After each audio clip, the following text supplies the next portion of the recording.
And now I need to canter to the left, play with a little flexion, bring him to walk, trot on, check his obedience, and canter left. It was his left hind leg that he had an injury in, and interestingly enough, I don't really feel much of a difference in either canter.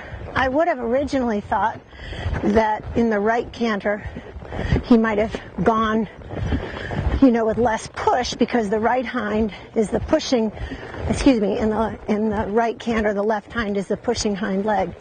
But basically he's quite even. Play with the lengthened neck again, let him stretch a little forward and down. Open the canter slowly. Once he's in that gear, I'm going to take my leg away, ride him very straight, bring him back, stretch my back up, shorten my reins. Rein length dictates neck length. He should compress his body gently. There we go. Another wonderful suppling tool is some counter canter. So I'm going to find a place to do a shallow counter canter line between these two jumps.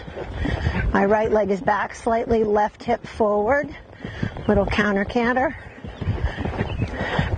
And now back to the left.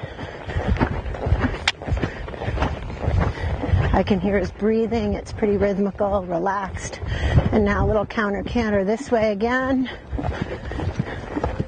And he's spooking just a bit at this jump.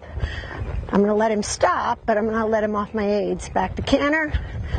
It really helps to move the furniture around, and you can see Bazil's reacting to that a little bit.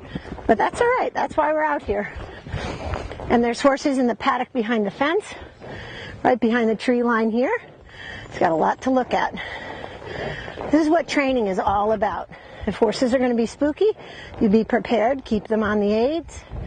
Just quietly and methodically work your way around it. Good boy. He's snorting and blowing. There's a horsefly buzzing around us. Good, all right, I'm going to go back to the right canter. Maybe not.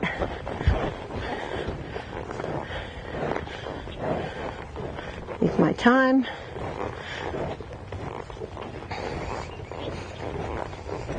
He's going to let me know when his body settles and relaxes, and when it does, I'll go on.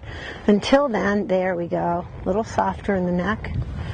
And I'm not exactly sure what precipitated this, but that doesn't really matter. It's how you handle it, how you work through it. Good boy. I think he's going to give me some lovely trot work. So I'm actually going to go away from the canter for a minute. I'm going to pick up the trot. Good. Really powerful with a lot of expression.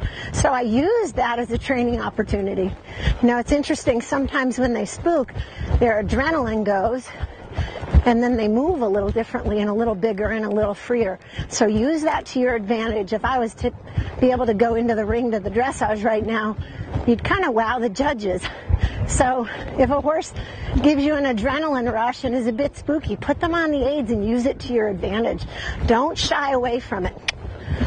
Use those as training opportunities and opportunities to put your horse in another gear. Good. I'm going to try to come back up to this area, swing around to the right, keep my seat in the saddle, keep my aids close to him. Good boy. Flex him right.